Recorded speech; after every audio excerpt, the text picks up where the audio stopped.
Welcome back again on my YouTube channel Literature World. I am Harpreet Singh Brar, UGC NET qualified from district Hanumangarh of Rajasthan state. आज की हमारी video का topic रहेगा TS Elliott की लिखी हुई poem the hollow man. RPSC first grade के new syllabus के अकॉर्डिंग मैं आपके सिलेबस को कवर कर रहा हूँ।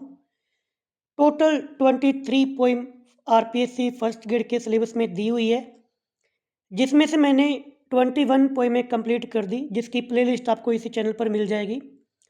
आज की हमारी ये पोइम 22 रहेगी और इसके बाद में हमारी लास्ट पोइम रहेगी 23 नंबर पर, और उसके बाद में हम आपका प्रोज सेक्शन शुरू कर देंगे।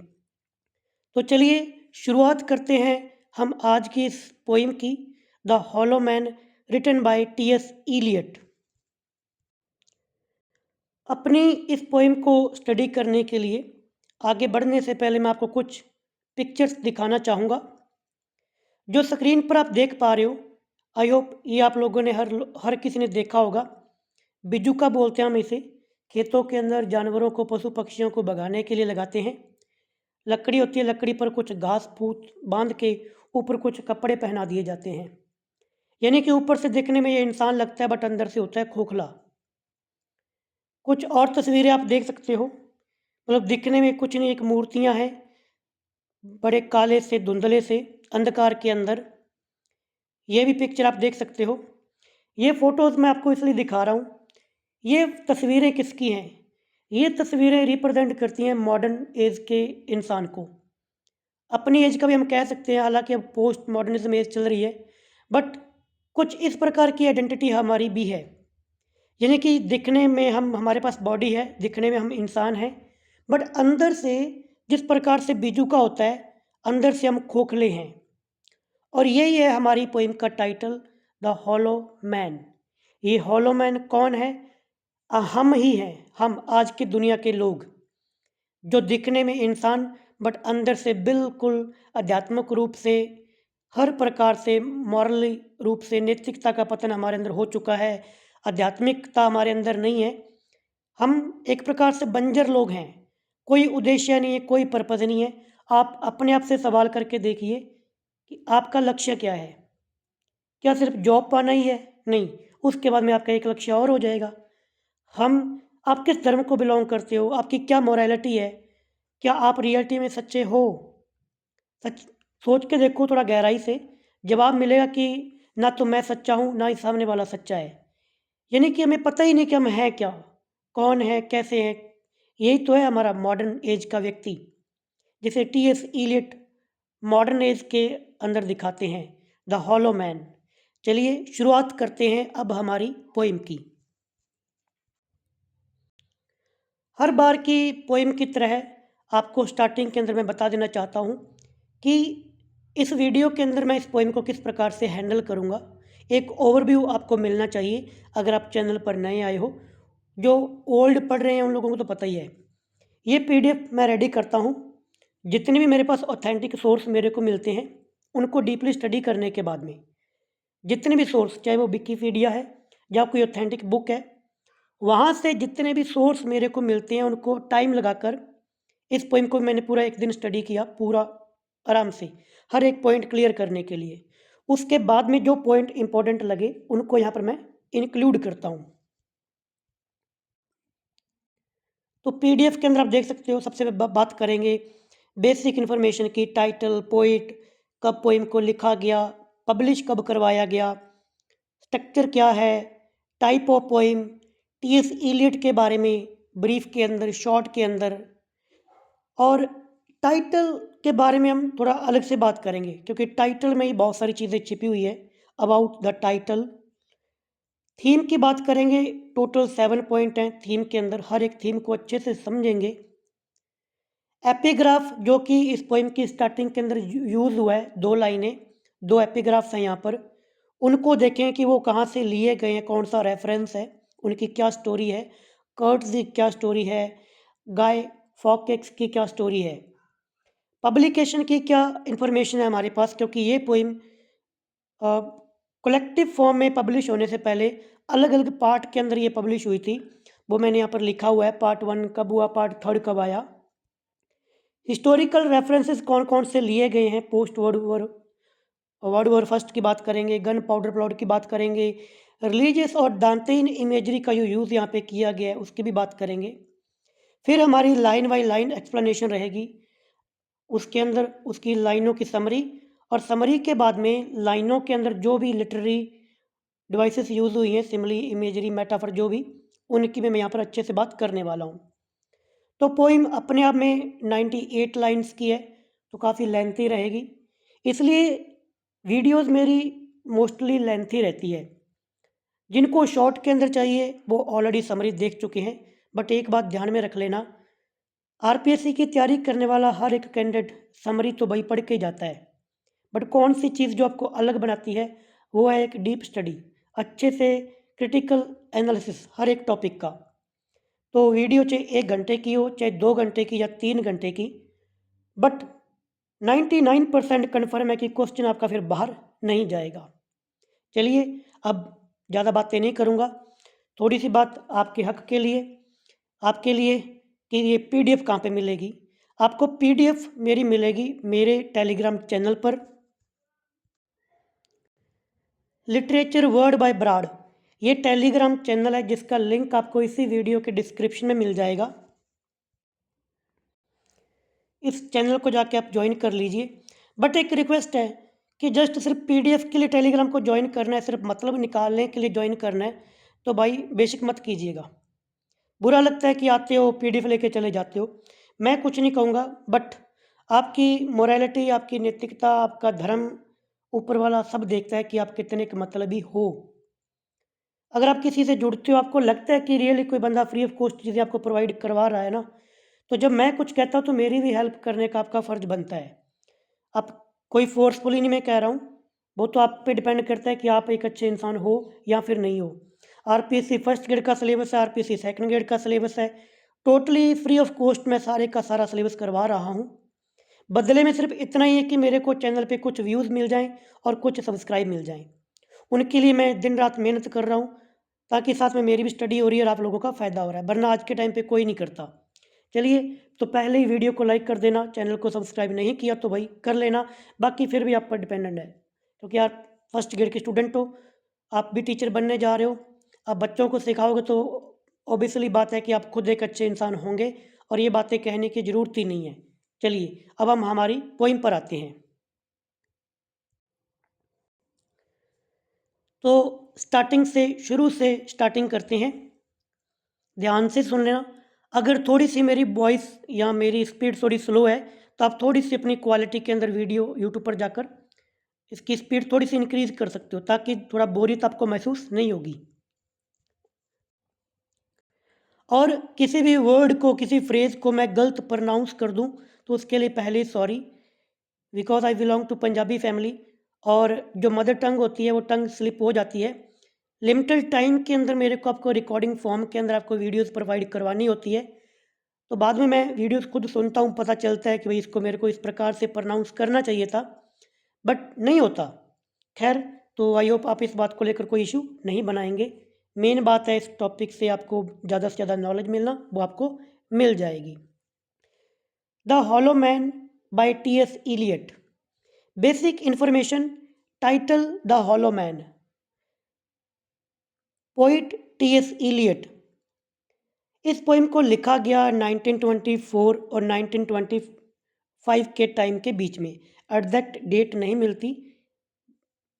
फर्स्ट पब्लिश इसको करवाया गया 23 नवंबर 1925, यानी कि 23 नवंबर 1925 को TS Eliot के पोइट्री कलेक्शन जो आया पोइम्स 1909 से लेकर 1925, उसके अंदर इसको पब्लिश करवाया गया।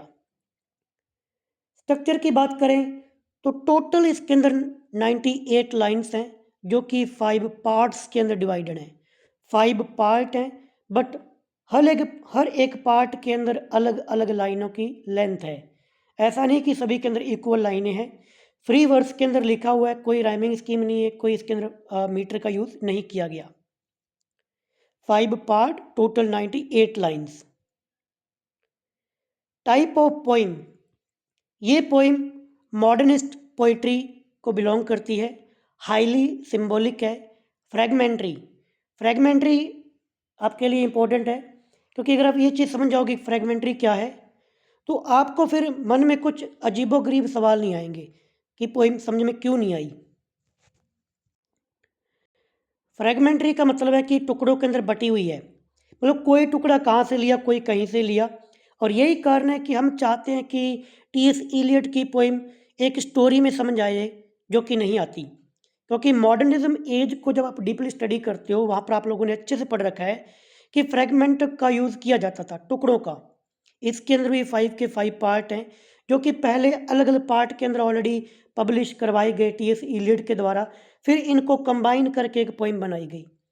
तो इसलिए पहले क्या था बाद में क्या है उसको भूल कर जो लिखा है जितना समझ में आए उस तरीके से आप इसको अंडरस्टैंड कर सकते हो।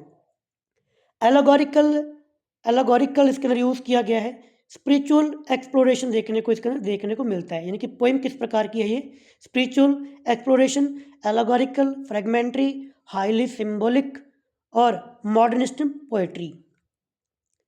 इसके बाद में हमारा पॉइंट नंबर 2 आता है about poet TS Elliot.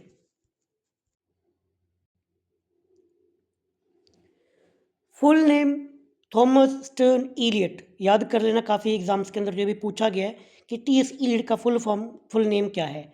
Thomas Stearns Elliot, जिनका जन्म 26 सितंबर 1888 को हुआ और डेथ इनकी 4 जनवरी 1965 को हुई। बर्थ इनका यूएसए के अंदर हुआ और बाद में इन्होंने 1927 के अंदर ब्रिटेन की सिटीजनशिप ले ली। प्रोफेशन की बात करें तो ये पोइट, क्रिटिक और प्ले राइट है, यानी कि पोइट्री तो हम पढ़ ही रहे हैं इनकी। क्रिटिक के अंदर ही आपके अंदर फर्स्ट ग्रेड के अंदर इनका एक लगा हुआ है इंडिविजुअल टैलेंट, हम उसको भी प्रोज के अंदर पढ़ेंगे। प्ले राइट, इन्होंने प्लेज भी लिखे हैं जैसे कि murder in the cathedral.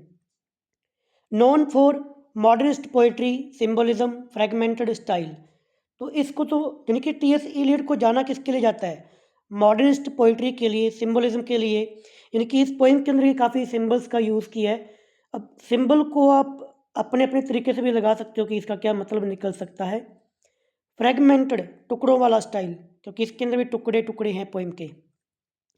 Famous work, बाकी तो वैसे तो काफ़ी इनके फेमस वर्क हैं but most important the waste land, जो कि हमारे ओल्ड सिलेबस के अंदर थी, आरपीएससी फर्स्ट ग्रेड के अंदर। द हॉलो मैन, जिसे हम आज पढ़ रहे हैं, ऐश, वेडनेसडे, 4 क्वार्टर्स। एक इनकी पोइम आरपीएससी सेकंड ग्रेड के अंदर लगी हुई है जिसको मैं लाइन बाय लाइन पढ़ा चुका हूँ आरपीएससी सेकंड ग्रेड के अंदर, a love song for J Alfred Prufrock. काफ़ी कॉम्प्लिकेटेड थी, ये भी थोड़ी सी उससे ईजी है उसके उसके कंपैरिजन में। Eliot often collected previously published poems and fragments to make large works. ये लाइन इंपॉर्टेंट है।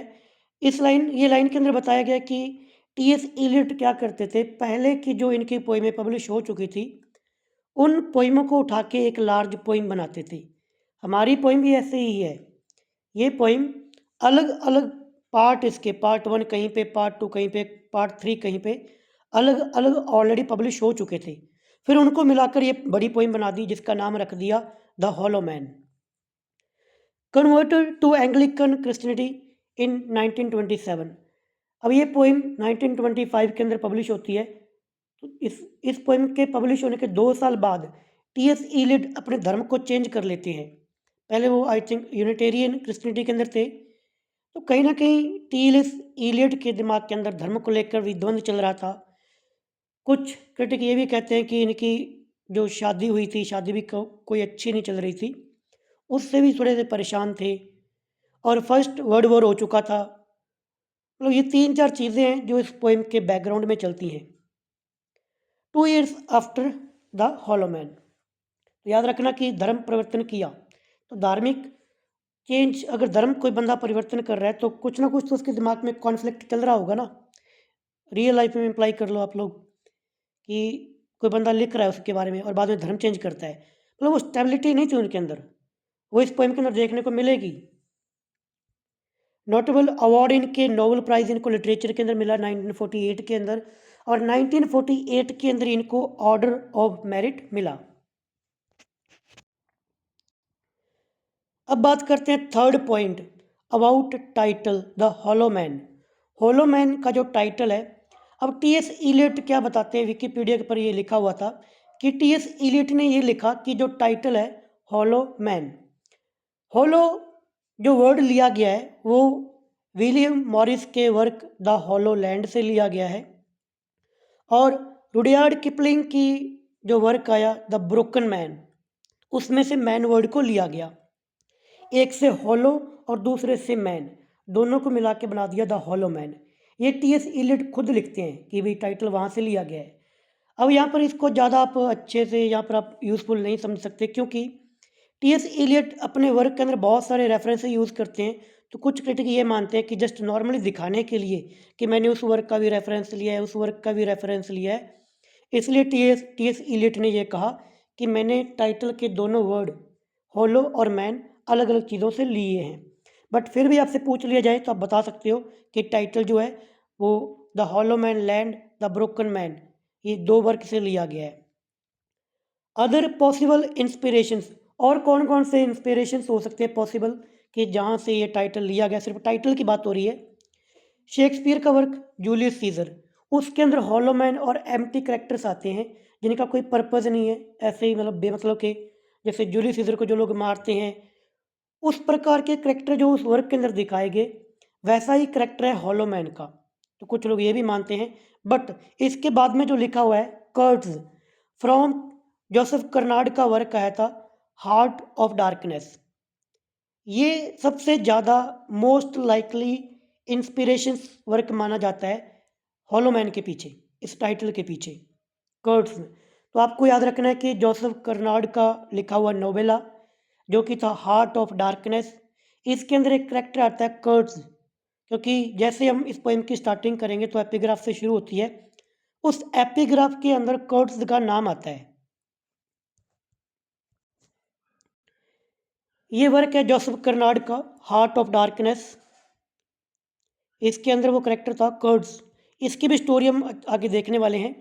ये बुक है वो heart of darkness Joseph Karnad की, जिसका मेन करेक्टर कर्ड्स।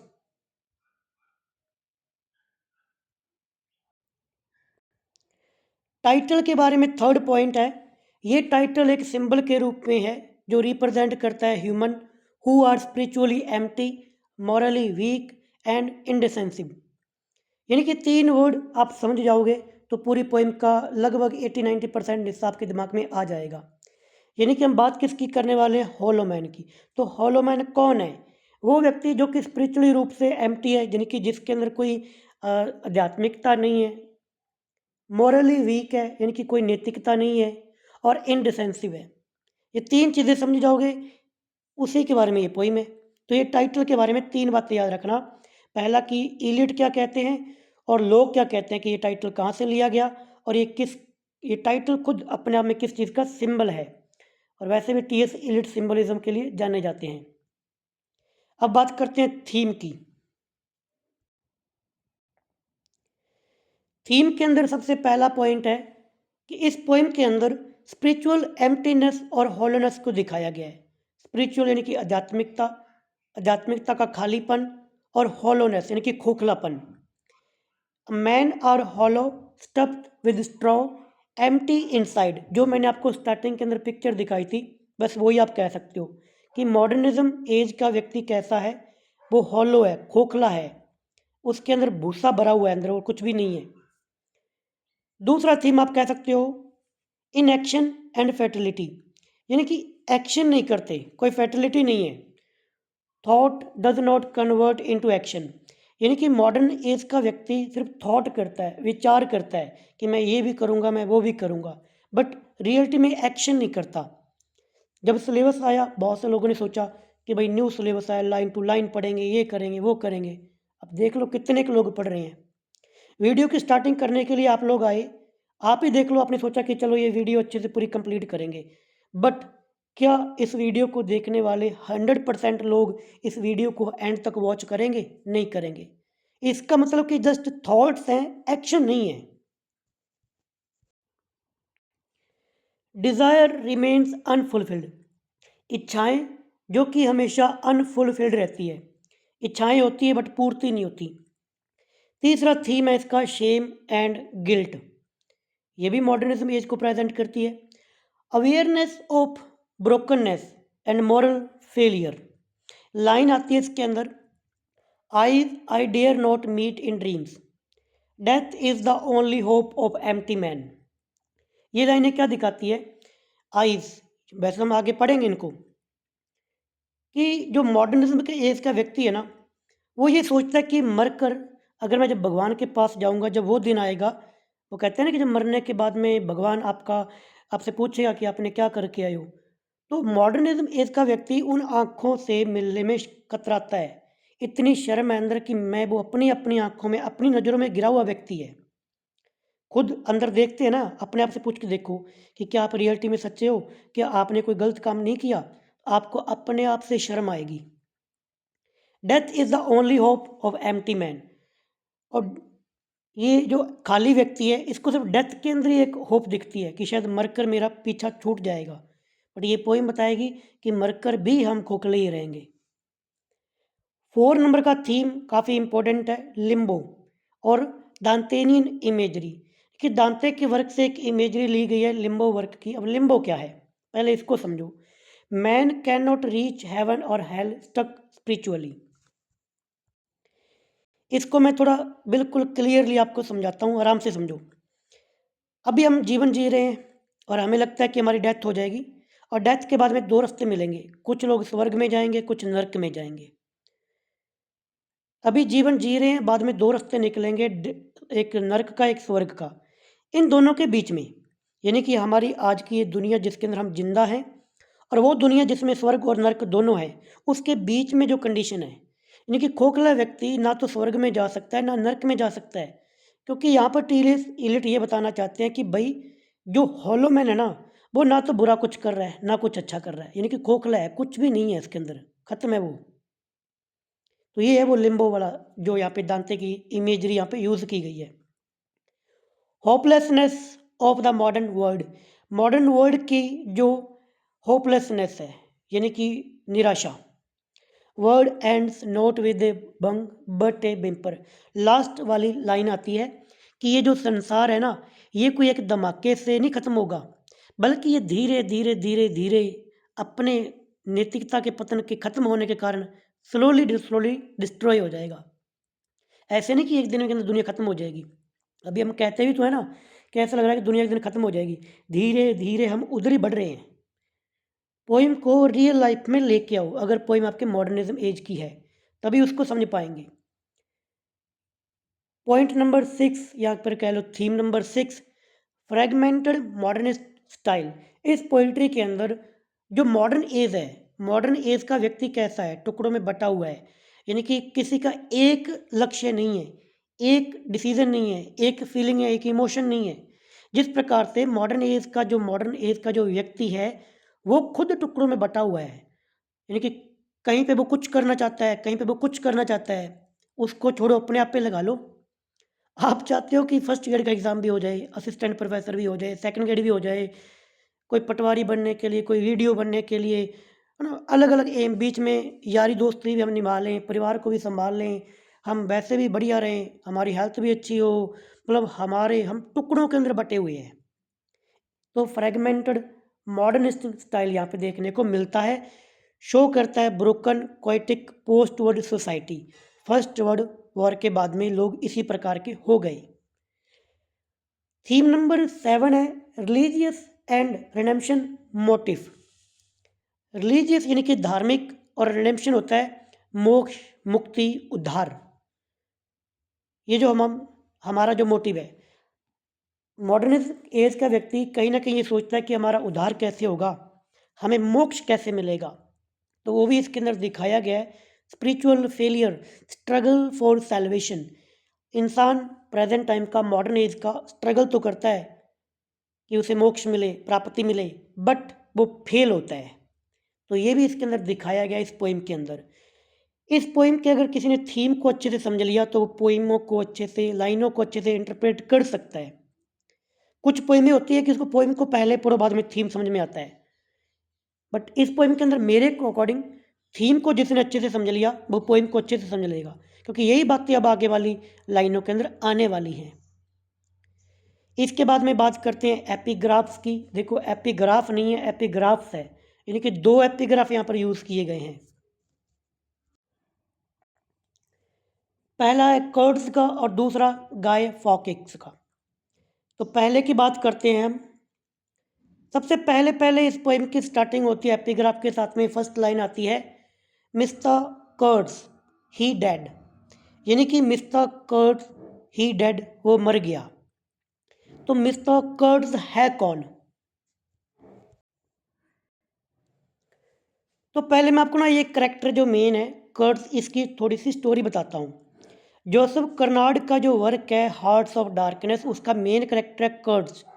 अब कर्ड्स की स्टोरी क्या थी शॉर्ट के अंदर, इसे अफ्रीका के अंदर भेजा गया कि जाओ और वहाँ पर जाकर जो भी अनसिविलाइज्ड लोग हैं उन्हें कुछ सिखाओ, कुछ अच्छा बनाओ उन्हें, और वहाँ पर जाकर कुछ हाथी दांत वगैरह जो कीमती चीज़ें उन्हें भी कलेक्ट करो। तो भेजा तो गया इसे कुछ अच्छे काम करने के लिए, बट ये कर्ड्स वहाँ पर जाकर खुद ही उन लोगों पर एज ए, जैसे राज करते हैं ना, राज, भाई तो गरीब लोग हैं इनके अंदर ताकत नहीं है, क्योंकि एक प्रकार से तानाशाह बन गया। अब ऊपर से तो वो अच्छा दिखता है कि मैं इनको अच्छे से अच्छा सिखाने के लिए, अच्छा बनाने के लिए आया हूँ, बट अंदर से वो इतना बुरा इंसान।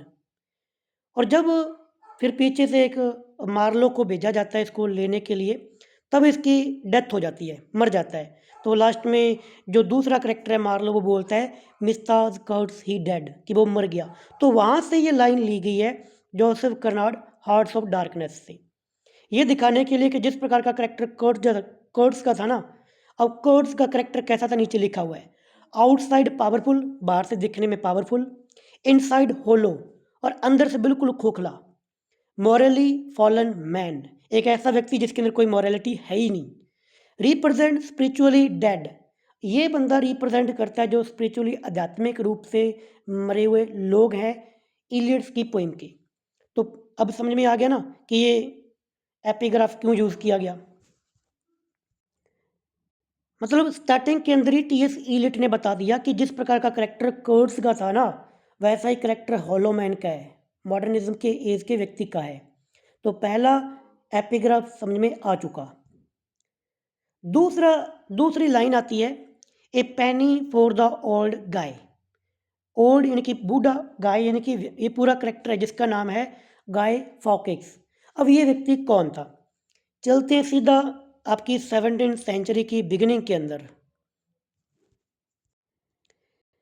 एलिजाबेथन एज के बाद में एज आती है जकोबियन एज, जेम्स जो गद्दी पर बैठता है। तो उसको कुछ लोगों ने मिलकर उसकी जो पार्लियामेंट थी उसको गन पाउडर से उड़ाने की प्लानिंग बनाई थी, हालांकि उन्हें पकड़ लिया गया 1605 के अंदर गन पाउडर प्लॉट। तो उसका जो मेन व्यक्ति था, जिसका नाम विकीपीडिया पर आप अलग से आर्टिकल पढ़ सकते हो, गाय फॉकेक्स, तो उसके बारे में बताया गया कि अब इंग्लैंड के लोग उसके लिए उसका पुतला फूंकते हैं। थोड़ा सा मैं श्योर नहीं हूँ यहाँ पर, आई थिंक 5 नवंबर, थोड़ा कमेंट कर देना कि इसके पुतले को कब फूंका जाता है इंग्लैंड के अंदर। इसके पुतले को फूंका जाता है कि ये वो व्यक्ति है जिसने हमारे राजा को मारने की कोशिश की। तो उसका पुतला बनाने के लिए कुछ छोटे बच्चे ऐसे गलियों में घूमते हैं और कुछ पैसे इकट्ठा करते हैं ताकि उसका पुतला बनाया जा सके, और उसके लिए ये लाइन आई है कि a penny for the old guy.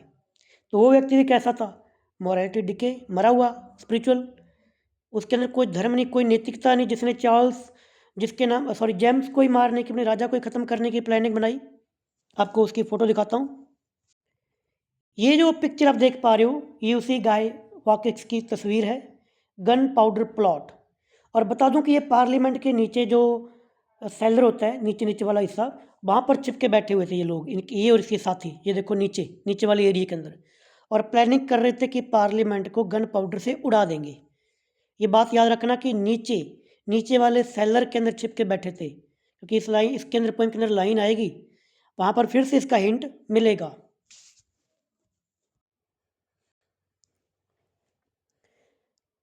A penny for old guy. अच्छा, एक चीज़ और भी यहाँ पर आप रिलेट कर सकते हो। और जैसे अपने इधर इंडिया के अंदर भी एक रिवाज चलता है कि मरने वाले व्यक्ति के पीछे कुछ पैसे फेंके जाते हैं या मरने वाले के मुंह के अंदर कुछ पैसे डाले जाते हैं। ये दिखाने के लिए मतलब एक क्रिश्चियनिटी के अंदर भी ये रिवाज है, उनके धर्म के अंदर, कि जिस व्यक्ति की डेथ होती है ना, जब वो मरने के बाद में जाता है तो एक व्यक्ति कैरोल, आई थिंक कैरोल, जहाँ तक मेरे को लग रहा है कैरोल, बाकी आगे देखेंगे, कि जो कैरोल है वो एक नदी पार करवाता है। तो उसका जो किराया है वो यही है, उसको किराया मरने वाले के मुर्दे के साथ में कुछ पैसे बिखेरे जाते हैं पीछे, या कुछ पैसे वगैरह साथ में दिए जाते हैं, मतलब उसको वो नदी पार करवाने के लिए, मरने के बाद में उसकी आत्मा को वो नदी पार हो सके। तो यहाँ पर भी वो बच्चे पैसे मांगते हैं, पैनी फोर, कि उसके लिए पैनी, ताकि वो उस नदी को पार कर सके। क्योंकि हमारा जो हॉलो मैन है ना, वो उस नदी को पार भी नहीं कर सकता, क्योंकि नदी को वो लोग पार करते हैं जिनका डिसीजन हो जाता है कि हाँ इसको नर्क के अंदर भेजना है या इसको स्वर्ग के अंदर भेजना है। और हॉलो मैन वो व्यक्ति है जो ना अच्छा है ना बुरा है, उसके अंदर है ही नहीं कुछ, खोखला है, पुतले की तरह है, एक उस बीजुका की तरह है। ये बात गहरी है, दिमाग में रखना, बहुत गहराई से समझने वाली बात है ये। कहीं समझोगे कि हॉलो मैन कौन सा बुरा व्यक्ति है, बुरा व्यक्ति नहीं है। हॉलो मैन ना तो अच्छा व्यक्ति है ना बुरा व्यक्ति है। ओके, आगे पढ़ते हैं। Fawkes tried to blow up English parliament, his straw man effigy guy burn every year. तो ये मैंने बता दिया कि इसने इंग्लिश पार्लियामेंट को गन पाउडर से उड़ाने की योजना बनाई थी, और इसका हर साल पुतले को फूका जाता है, स्ट्रॉ मैन यानी कि पुतला। Eliot use this a symbol of hollow lifeless figure. तो इसको भी क्यों यूज़ किया गया, उसके पुतले के रूप में दिखाने के लिए कि आज के लोग उसके पुतले के जैसे ही हैं, लाइफलेस फिगर। तीसरा पॉइंट है, connection in the poem hollow man are likely Kurtz और द गाय फॉकेक्स एफेगी। इन दोनों से मिलता जुलता ही हमारा कनेक्शन है हॉलो मैन का। Spiritually empty and morally ineffective, बस वही बार बार फिर से आएगा कि स्पिरिचुअली एम्प्टी है, मॉरली इनएफेक्टिव है। अब पॉइंट नंबर 6 है पब्लिकेशन इन्फॉर्मेशन। जैसे मैंने आपको स्टार्टिंग के अंदर बताया कि इस पोइम का पब्लिकेशन, विकीपीडिया का आर्टिकल आप डिटेल के अंदर जाके पढ़ सकते हो, वहाँ पर ये सारी बातें लिखी हुई है। फर्स्ट इस पोइम को पब्लिश करवाया गया 23 नवंबर 1925 को इन पोइम्स 1909 से लेकर 1925, इसके अंदर इस पोइम को पब्लिश करवाया गया। Parts of the poem were previously published separately, यानी कि जैसा हमने पहले पढ़ा कि टीएस इलियट अपनी कुछ छोटी पोइट्री जो पहले पब्लिश करवा चुके हैं उन्हीं को जोड़कर फिर बड़ी पोइम बनाते हैं। तो हॉलो मैन के भी जो 5 पार्ट हैं वो ऑलरेडी पहले पब्लिश हो चुके थे। वो कब कब हुए नीचे बता दी मैंने कि पार्ट 1 पोइम नाम से कॉमर्स विंटर 1924 मैगजीन के अंदर पब्लिश हुआ था। पार्ट जो 3 है, जो कि जिसकी स्टार्टिंग की लाइन है this is the dead land, इस नाम से डॉरिस के ड्रीम सॉन्ग और चैप बुक के अंदर नवंबर 24 में पब्लिश हुआ। पार्ट 2 जिसका नाम eyes I dare not meet in dream, इस नाम से ये खुद सेपरेटली पार्ट 2 पब्लिश हुआ था द क्राइटेरियन के अंदर जनवरी 1925 में। पार्ट 4 जो कि the eyes are not here, इस नाम से क्राइटेरियन के अंदर ही जनवरी 1925 के अंदर पब्लिश हुआ। और rework the parts, part 1, part 2 और पार्ट 4, इनको फिर से दोबारा रीवर्क करके पब्लिश करवाया गया द डायल के अंदर। ये क्राइटेरियन और डायल दोनों magazines I think TS Eliot की ही थी, जहाँ तक मेरे को लग रहा है, थोड़ा आप कन्फर्म कर देना। मार्च 1925 के अंदर द हॉलो मैन जब पोइम के रूप में पब्लिश किया तो वहाँ पर पार्ट को रीवर्क कर दिया, पार्ट 1 और पार्ट 3। मतलब ये ऑलरेडी ये पोइम पब्लिश हो चुकी थी 1924 से लेकर 1925 के बीच में। फिर लास्ट में कंबाइन पूरी पोइम बनाकर इसको पब्लिश करवाया गया 23 नवंबर 1925 के अंदर। अब यही बात है कि पार्ट 1, पार्ट 2, इसके अंदर जो 5 पार्ट हैं, ये अब अगर तो किसी बंदे ने एक ही पोइम लिखी हो तो उसकी एक स्टोरी सी बन जाती है कि हाँ पहले ये हुआ फिर ये हुआ, बट ये पोइम अलग अलग टुकड़ों के अंदर बटी हुई है, अलग अलग पब्लिश हुई है। अब इनको कलेक्टली यहाँ पर हम इस पोइम को एक पोइम के रूप में पढ़ रहे हैं, इसलिए फ्रेगमेंटेड स्टाइल यहाँ पर यूज़ किया गया है, जो कि थोड़ा सा इस पोइम को कॉम्प्लिकेटेड बना देता है। Eliot often reused previous published fragments to create larger choiसिक वर्क। ये हमने पहले देख लिया कि पुराने वर्क को यूज़ करते हैं एक लार्ज वर्क बनाने के लिए। हिस्टोरिकल रेफरेंसेस, अब कुछ चीज़ें तो आपको ऑलरेडी क्लियर हो चुकी हैं, तो अब आपको ज़्यादा टाइम नहीं लगेगा। Post world war first Europe के अंदर एज ए हिस्टोरिकल रेफरेंस के अंदर यूज़ किया गया है, क्योंकि फर्स्ट वॉर हो चुका था, उसके बाद में ये पोइम लिखी गई है। ट्रीटी ऑफ वर्सराय, जिसे हम वायसराय की संधि बोलते हैं, उसका रेफरेंस देखने को मिलता है, जिसके अंदर फर्स्ट वर्ल्ड वॉर के बाद में जर्मनी पर कुछ एक्सट्रीम लेवल की कंडीशंस लगा दी गई थी। सोशल ब्रेकडाउन जो हुआ, लोगों के अंदर निराशा आई और मॉरल नैतिकता का जो पतन हुआ फर्स्ट वर्ल्ड वॉर के बाद में, वो इसका हिस्टोरिकल रेफरेंस के अंदर यूज़ किया गया है। दूसरा गन पाउडर प्लॉट मैंने आपको बता दिया, बस याद रखना कि 1605 के अंदर हुआ था। गाय फॉक्स की कहानी आपको बताई दी कि किस प्रकार से उन्हें पार्लियामेंट को जलाने की कोशिश की। लाइन की एक यहाँ पे लाइन आती है, लाइन्स देखिए ये लाइन यहाँ पे आ रही है, lines referencing straw, head piece filled with straw and in our dry seller.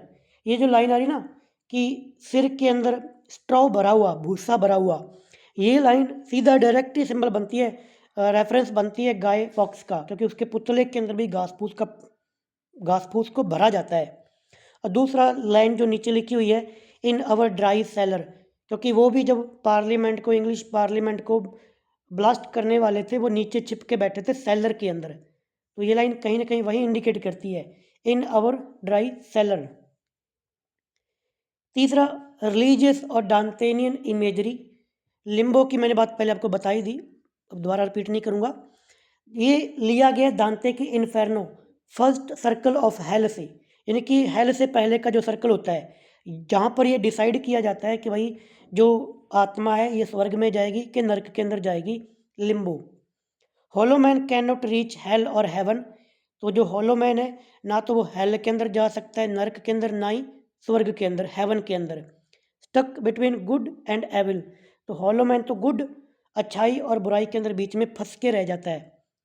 वही तो हम हैं, हमें पता ही नहीं कि हम अच्छे हैं कि बुरे हैं, दोनों के बीच में हैं हम तो। अब पोइम का, हमारी वीडियो का मेन पार्ट यहाँ से शुरू होने वाला है, लाइन बाय लाइन एक्सप्लेनेशन हम देखेंगे। पोइम के अंदर तो कुछ भी नहीं है, क्योंकि ऊपर की अगर चीज़ें आपने ध्यान से सुन ली, अगर एक बार थोड़ा रिपीट कर सकते हो वापस वीडियो को स्टार्टिंग से ले जाकर, थोड़ा डबल पी स्पीड पे निकाल लो, कि अगर वो चीज़ें दिमाग में है ना तो पोइम बहुत इजी है। अब देखो कैसे है, अब ये पहले पहले एपिग्राफ्स आते हैं, अब इनको पढ़ने की जरूरत ही नहीं, हमने पढ़ लिया कि mister Kurtz he dead, a penny for the old guy. These are the epigraphs of the poem mister Kurtz he dead, refer to Kurtz from Joseph Conrad, Heart of Darkness, a man who is spiritually empty and morally hollow. दूसरा जो line आती है पेनी for old guy, ये refer करती है गाय focus को, whose straw अफेगी, जिसका एक पुतला, घास फूस का पुतला, इज बर्न्ड एवरी ईयर, जिसे हर साल जलाया जाता है, सिंबलाइजिंग लाइफलेसनेस एंड हॉलोनेस। बस ये चीज़ें याद रखना कि कौन सी चीज़ किसका सिंबल बन रहा है, क्योंकि फिर क्वेश्चन ये बन सकता है ना कि कौन सी चीज़ किसका सिंबल है, lifelessness and hollowness. Together they set the theme, ये दोनों मिलकर इस पोइम का थीम सेट करते हैं। The poem is about spiritually empty, powerlessness, hollow people. वही तीन बातें फिर से आ गई कि स्पिरिचुअली एम्प्टी, पावरलेस और हॉलो पीपल। इसके बाद में स्टेंजा मैंने यहाँ पे लिख दिया, आई थिंक मेरे को पार्ट लिखना चाहिए था यहाँ पे कि पार्ट वन की ये लाइनें, अब इसको पढ़ोगे तो है तो कुछ भी नहीं, सिंपली इसको डायरेक्टली इंटरप्रेट करेंगे ना तो समझ मीनिंग अपने आप में कन्वे हो जाएगा। We are the hollow man, we यानी कि टीएस इलियट खुद और अपने जितने भी उसके कंटेम्प्रेरी लोग हैं मॉडर्न एज के, उनको बोल रहा है कि हम क्या हैं, हम हॉलो मैन हैं, खोखला व्यक्ति। We are the stuffed man, stuff जिसके अंदर कोई ना कोई चीज़ भरी हुई है, भूसा भरा हुआ है, हम ऐसे लोग हैं। लीनिंग टुगेदर, झुके हुए हैं। अब जो स्टैचू होता है, वो पुतला जो होता है बिज्जू का, वो अपने आप नहीं खड़ा हो सकता, तो किसी न किसी का सहारा देना उसको पड़ता है, सहारे की ज़रूरत होती है। तो मॉडर्न एज का व्यक्ति भी कुछ ऐसा ही है, उसे किसी न किसी की सहारे की जरूरत, किसी न किसी का सहारा चाहिए।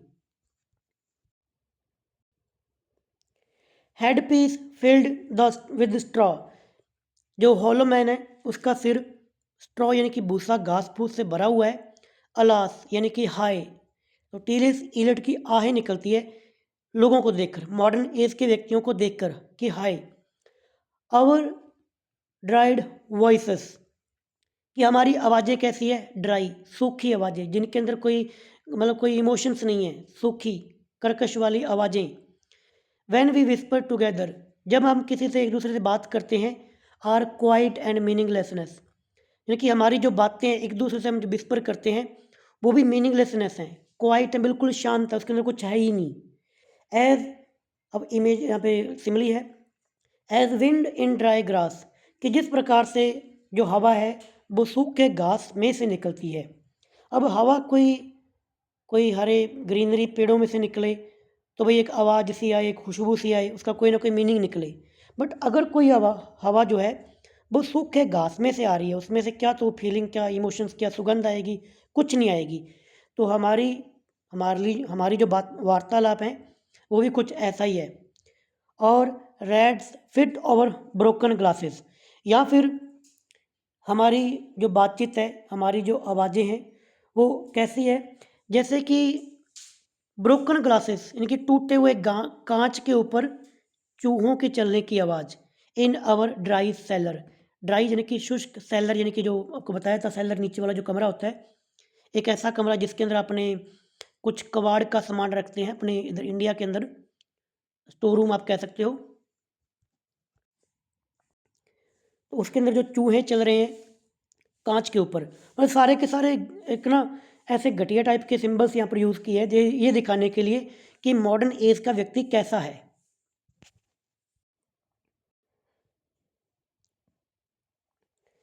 अब नीचे इन लाइनों को समझाया हुआ है।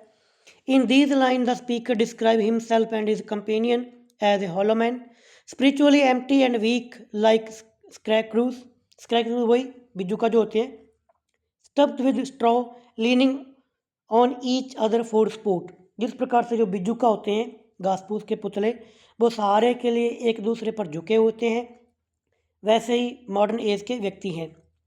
देयर वॉइसेस आर ड्राई, उनकी आवाज़ें सूखी हैं, फेंट हैं और मीनिंगलेसनेस हैं। इवन व्हेन दे विस्पर, जब वो लोग बोलते हैं टुगेदर एक दूसरे के साथ में, compared to the rustling of wind in dead grass, तो उन इंसानों की आवाज़, मॉडर्न एज के व्यक्ति की आवाज़ों को कंपेयर किया है विंड इन डेड ग्रास और the striking of the reeds of broken glasses in dry cellar, emphasizing their ineffectiveness and emptiness. Hollow man की या मॉडर्न एज के व्यक्ति की इनइफेक्टिवनेस और एम्प्टीनेस को दिखाने के लिए इन सिमिलीज का यूज़ किया है।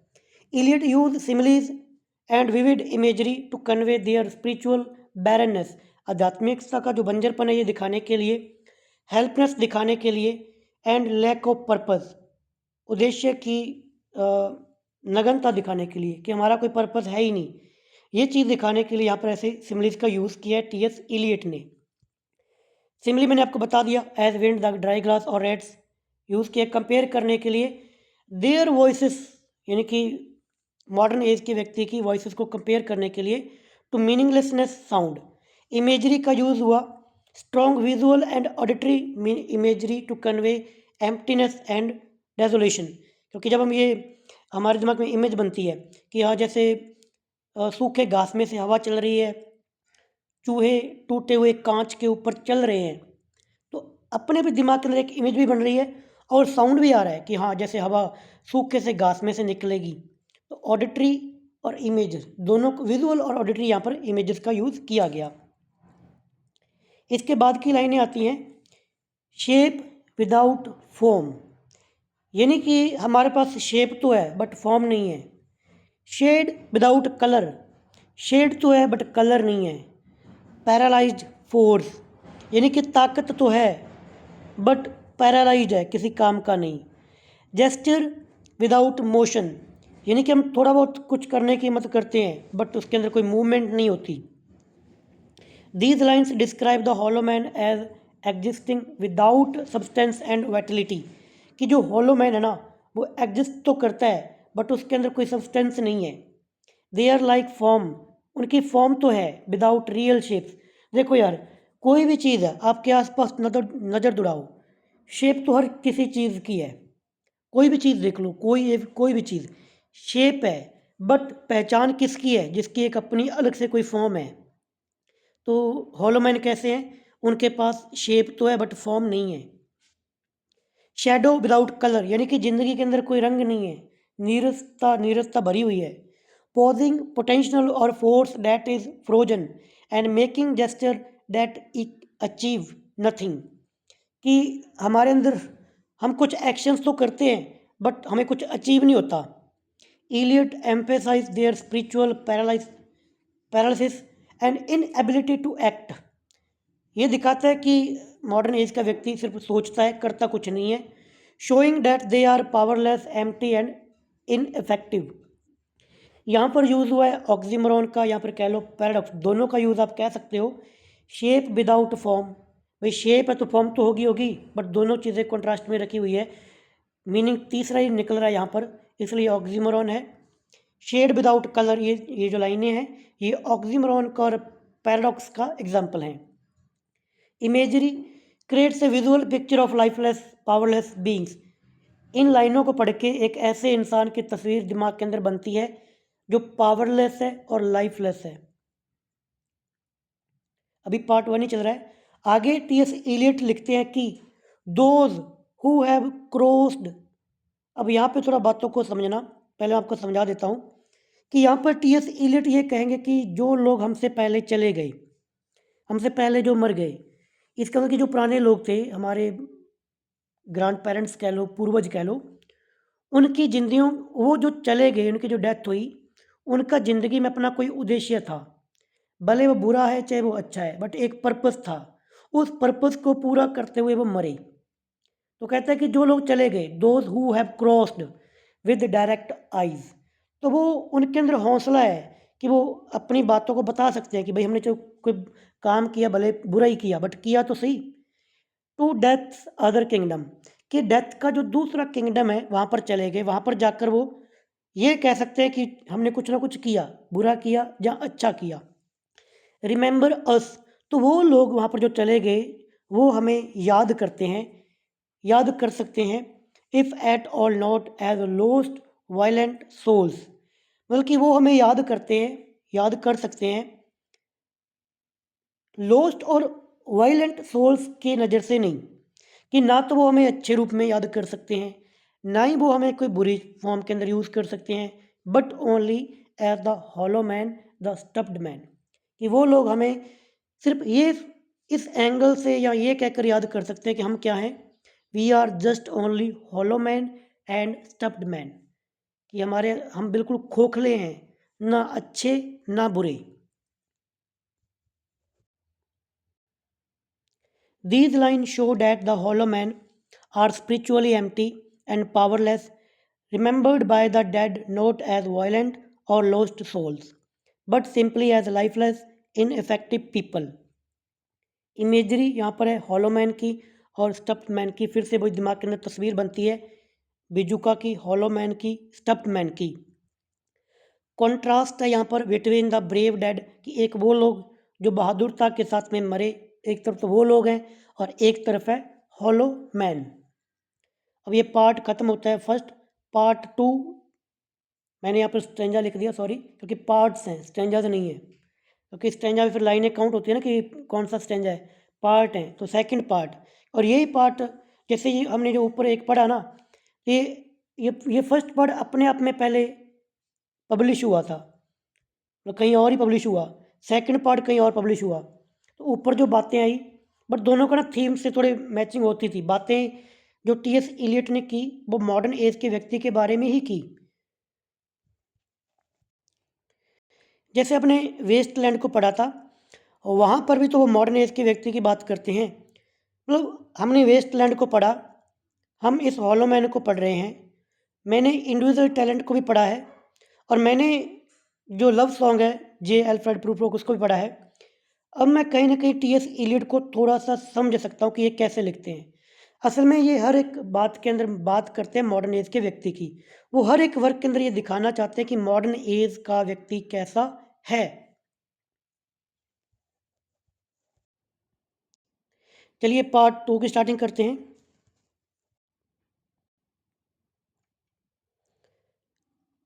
Eyes I dare not meet in dreams in death's dream kingdom. थोड़ी सी कॉम्प्लिकेटेड लाइनें, बट समझने की कोशिश करना।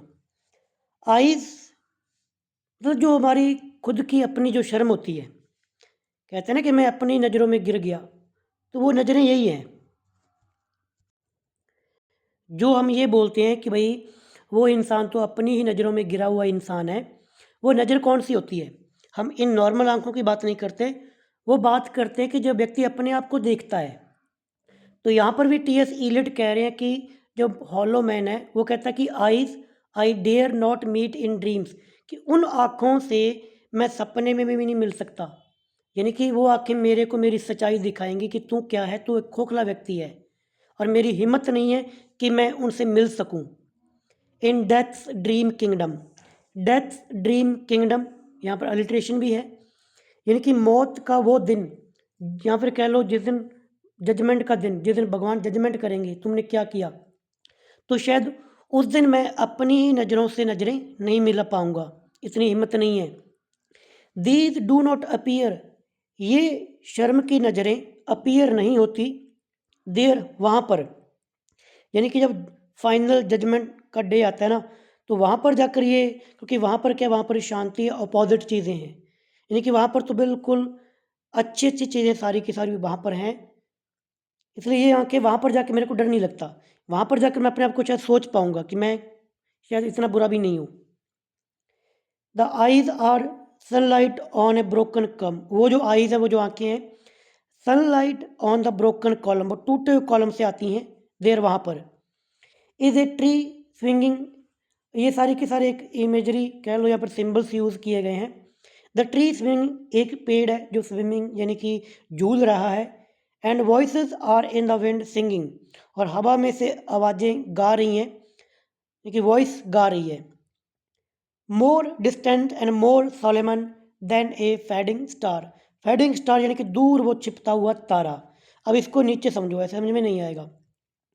इन this stanza the hollow man fear to meet certain eyes, इस स्टेंजा के अंदर ये बताया गया कि जो हॉलो मैन है वो डरता है एक सर्टेन आइज से मिलने से, जो रिप्रेजेंट करती हैं गिल्ट और सेल्फ जजमेंट, यानी कि जो अपनी आपकी शर्म कह लो या अपने आप को जजमेंट करने वाली नज़रें।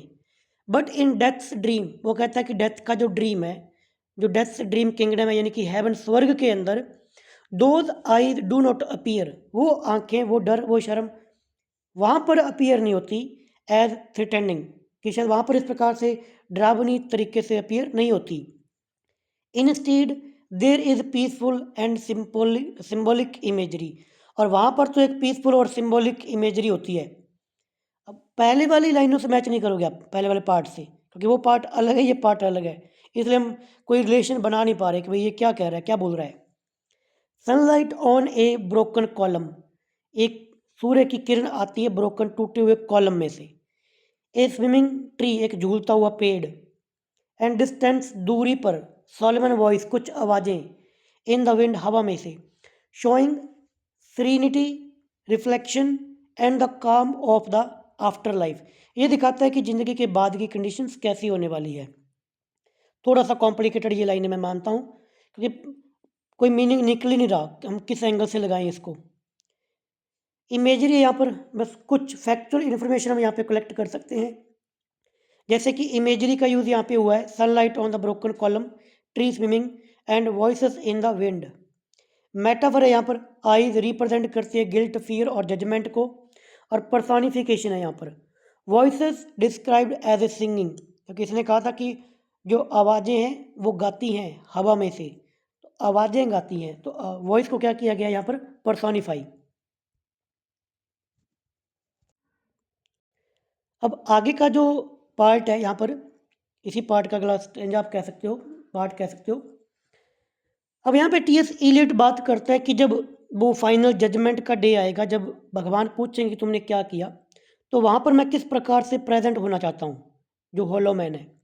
Late me be no nearer in death's dream kingdom, कि मैं वहाँ पर जाना चाहता ही नहीं हूँ, क्योंकि वहाँ पर जाकर मैं बताऊँगा क्या कि तूने क्या किया, अच्छा क्या किया, बुरा क्या किया, कुछ किया ही नहीं।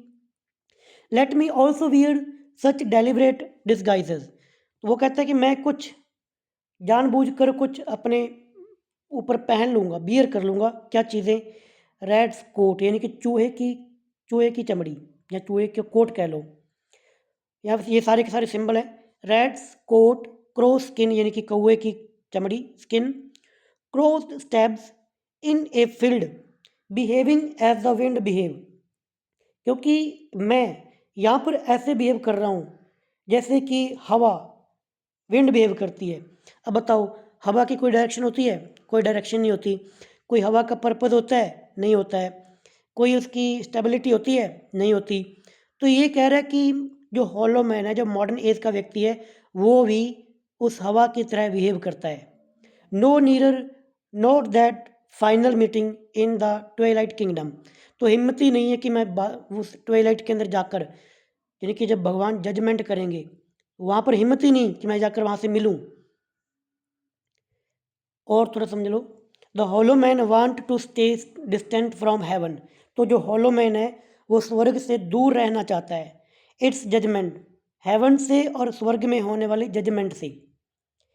दे डिस्काइजेस देमसेल्फ, वो हॉलो मैन अपने आप को डिस्काइजेस करना चाहते हैं, अपना भेष बदलना चाहते हैं, विद सिंबॉलिक कवरिंग्स, यहाँ पे कुछ सिंबॉलिक कवरिंग्स हैं, जैसे कि अब ये नीचे बताऊंगा कि सिंबल कौन कौन से नीचे आ जाएंगे बट देख लो यहाँ पर, like a rat's coat crow skin and behave like a scarecrows moved by the wind, बस एक चूहे के जैसे, एक कौवे के जैसे, चाहे कह लो वो पुतले की तरह, बिजुआ की तरह, जो हवा के अकॉर्डिंग बिहेव करता है।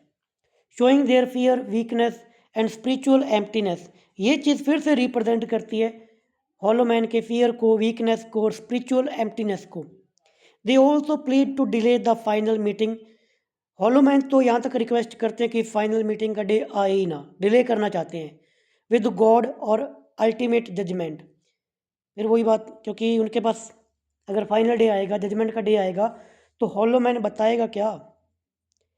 इमेजरी यहाँ पर है, red scot, cross skin, cross sleeves, behaving as the wind behave, ये सारी की सारी इमेजरीज हैं, क्योंकि जब इन वर्ड को पढ़ते हो तो हमें दिमाग में कुछ इमेज बनती है। मेटाफर और सिंबल यहाँ पर यूज़ किया गया है, सिंबलिज्म का। Disguises symbolize their false identity and inner emptiness, यानी कि मैं उनके जैसा बनना चाहता हूँ, दिखाने के लिए कि अंदर से हम कैसे हैं, एम्प्टीनेस है हमारे अंदर, और फॉल्स आइडेंटिटी है। अल्यूजन यहाँ पर है ट्वेलाइट किंगडम का, जो रेफर करता है स्पिरिचुअल रीजन को और लिम्बो को, कि वही दिन जब जजमेंट होती है कि आपको किधर लेके जाना है, नर्क के अंदर या स्वर्ग के अंदर। आई होप लिम्बो को बताने की जरूरत नहीं, मैंने पीछे बता दिया। पर्सोनिफिकेशन है यहाँ पर, the wind animate the them like scorpio, क्योंकि जो हवा है वो बिजुका को मूव कर रही है जैसे कोई इंसान है हिलाने वाला। स्टेंजा थर्ड, यानी कि जस्ट वेट प्लीज, हाँ, हमारा पार्ट 2 यहाँ पे कंप्लीट हुआ, इसके बाद में पार्ट 3 आ गया। अब ये अलग से अपना अपने आप में एक पार्ट है, बट कहीं ना कहीं चीज़ें वही हॉलो मैन की होने वाली है इसके अंदर। अब बात कर रहे हैं टीएस इलियट, जहाँ पर हॉलो मैन रहता है उस ज़मीन की, उस दुनिया की, कि वो दुनिया कैसी है। थोड़ा सा ये ईजी है। This is the dead land, अब मतलब कि दुनिया कैसी है, डेड लैंड, मुर्दों की दुनिया। दिस इज़ कैक्टस लैंड, ये लैंड कैसी है, कैक्टस की। कैक्टस सुना होगा, वो जो थोर होता है कांटों वाला, रेगिस्तान में बंजर भूमि पर जो उगता है, कि उसकी लैंड है। हेयर द स्टोन इमेजेस, कि यहाँ पर पत्थर की कुछ मूर्तियाँ हैं, are raised. Here the receive, here they receive the supplication of a dead man's hand under the twinkle of a fading star. तो यहाँ पर ये बता रहा है कि ये हॉलो मैन की दुनिया के अंदर कुछ मूर्तियाँ हैं, और मूर्तियाँ की जो प्रार्थनाएं करते हैं, मूर्तियों की जो पूजाएं करते हैं, मूर्तियों की जो पूजा करते हैं, वो हाथ कैसे हैं? वो मरे हुए लोगों के हाथ हैं। कहने का मतलब कि जो हॉलो मैन है, जो मॉडर्निज्म के एज के व्यक्ति हैं, वो कहीं ना कहीं ट्राई करते हैं कि हम अपना मोक्ष पा लें, भगवान के आगे कुछ पाने की इच्छा रखते हैं, बट उनकी प्रार्थनाओं के अंदर इतनी ताकत नहीं है कि उन्हें कुछ मोक्ष मिल सके, क्योंकि हम इस प्रकार के व्यक्ति हैं हॉलो मैन, यानी कि कुछ है ही नहीं उनके पास। द हॉलो मैन इनहेबिट ए बैरन, यहाँ पर बताया कि जो हॉलो मैन है वो कहाँ का निवासी है, उसका इलाका कैसा, उसका एनवायरनमेंट कैसा है, बैरन है, बंजर है, लाइफलेस लैंड है, यानी कि ऐसा लैंड जहाँ पर कोई जीवन ही नहीं है, dead land, and cactus land. Stone images are raise in receive their prayers, यानी कि जो पत्थर की मूर्तियाँ जो खड़ी हैं वो उन हॉलो मैन की प्रेयर्स को रिसीव करती हैं, but these gestures are fertile, but उनकी जो प्रार्थनाएं हैं हॉलो मैन्स की, वो फर्टाइल है, यानी कि उनका कोई फल मिलता नहीं है। द होप इज डिस्टेंस, यानी कि उम्मीद बहुत दूर है, symbolise by the fading star, जो फेडिंग स्टार है वो दिखाता है कि उम्मीद तो बट बहुत दूर की उम्मीदें हैं, उम्मीद है ही नहीं। The stanza emphasizes the emptiness, barrenness, and spiritual sterility of their word.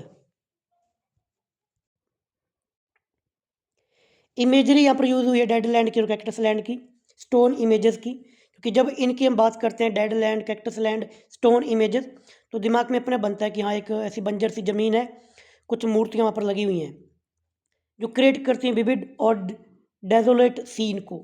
Symbol यहाँ पर stone images and fading star यहाँ पर सिंबलाइज करते हैं प्रेयर, होप एंड फर्टिलिटी, कि कुछ उम्मीद है ये मूर्तियाँ, या फिर कह लो जो फेडिंग स्टार है, बट उनको की गई प्रार्थनाएं हॉलो मैन की पूरी नहीं होती।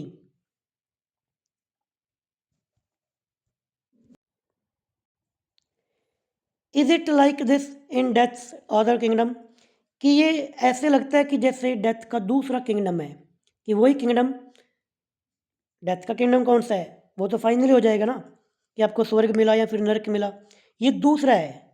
मतलब यहाँ पे आपको डिसाइड करना होता है, मतलब आते हैं कुछ, ये कह लो कि मिथोलॉजिकल करेक्टर कह लो, जो आके डिसाइड करते हैं कि भाई आपको अपने कौन से, जहाँ पे जजमेंट होती है कि आपको कहाँ भेजना है।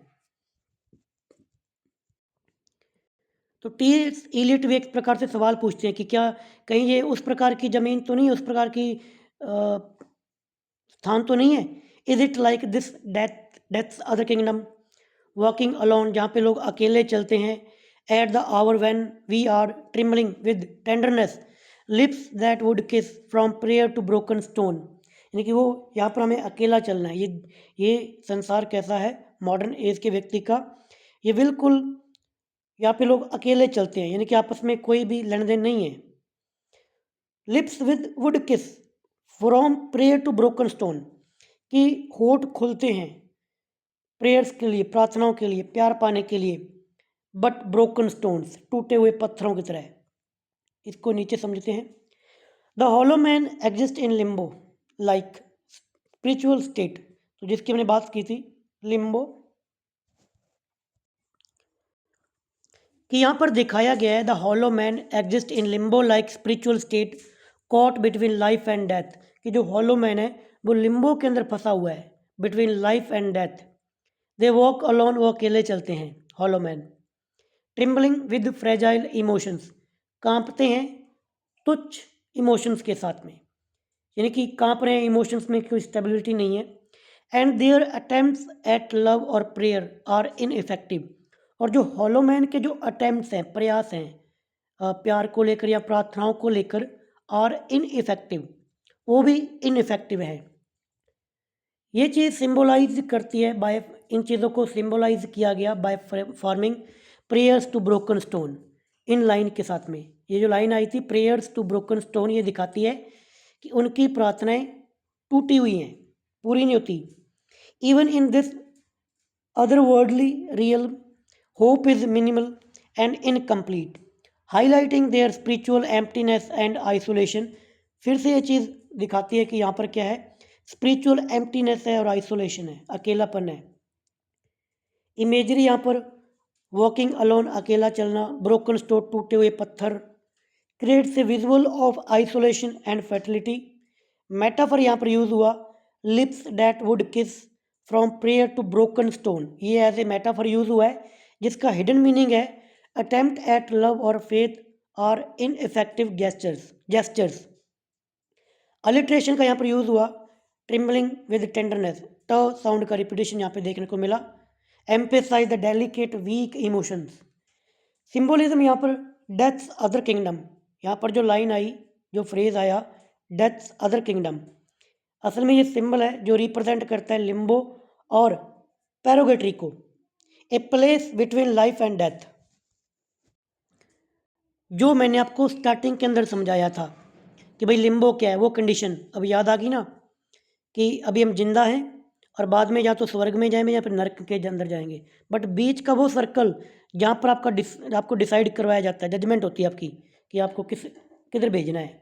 तो यहाँ पर जो डेथ का जो दूसरा किंगडम है वो रिप्रेजेंट करता है लिम्बो को या फिर कह लो प्यारोगेटरी को। पर्सोनिफिकेशन है यहाँ पर, broken stone receive prayers gives life like quality to inanimate object, कि यहाँ पर जो ब्रोकन स्टोन्स हैं वो प्रार्थनाओं को स्वीकार कर रहे हैं, तो उन स्टोन्स को यहाँ पर क्या किया गया, पर्सोनिफिकेशन, पर्सोनिफाइड। अब पार्ट आता है 4 पार्ट।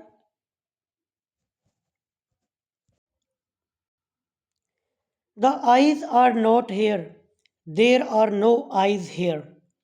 अब यहाँ पे जो आईज वर्ड है वो यूज़ किया गया है भगवान की आंखों को लेकर, यानी कि भगवान यहाँ पर नहीं है, यानी कि इस हॉलो मैन के साथ देने के लिए भगवान भी नहीं है। In this valley of dying stars, इस डाइंग स्टार्स की वैली के अंदर, डाइंग स्टार यानी कि मरते हुए तारे, कि यहाँ पर दुनिया कैसी है, लोग मरे हुए अंदर से। इन दिस हॉलो वैली यानी कि इस हॉलो मैन की वैली घाटी के अंदर, this broken jaw of our lost kingdom, broken टूटा हुआ जो जबड़ा होता है, ऑफ आवर लोस्ट किंगडम्स, हमारे खोए हुए किंगडम्स का, यानी कि हमारी जो पहले जो पहचान थी, जो लोग पहले थे, पुराने थे, वो अपनी पहचान को खो चुके हैं।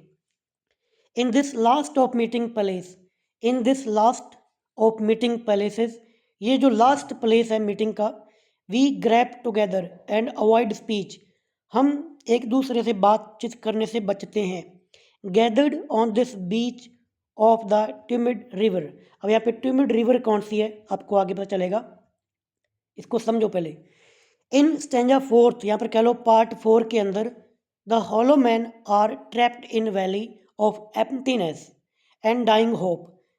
पार्ट 4 के अंदर बताया गया कि जो हॉलो मैन है वो ट्रैप हो चुका है between valley of emptiness and dying hope, एक ऐसी घाटी जो खालीपन से भरी हुई है और जहाँ पर कोई उम्मीद नहीं है, यहाँ पर मरी हुई उम्मीदें हैं। द आइज ऑफ गॉड और जजमेंट आर एबसेंट, क्योंकि यहाँ पर आइज ऑफ गॉड यहाँ पर नहीं है, जजमेंट की आंखें यहाँ पर एबसेंट हैं। लीविंग देम अलोन, जैसे उनको अकेला छोड़ दिया है। स्पिरिचुअली स्टक, वो आध्यात्मिक रूप से फंस चुके हैं कि हम किधर जाएं। They gather on the beach of the tumid river, अब यहाँ पर जो ट्यूमिड रिवर है ये अलूड करता है to the river of Styx. ये स्टाइक्स की रिवर क्या थी आपको आगे बताया जाएगा। Grouping together but avoiding speech, साथ में तो हैं, ग्रुप में तो हैं, बट अवॉइडिंग स्पीच, बट एक दूसरे से बोल नहीं रहे।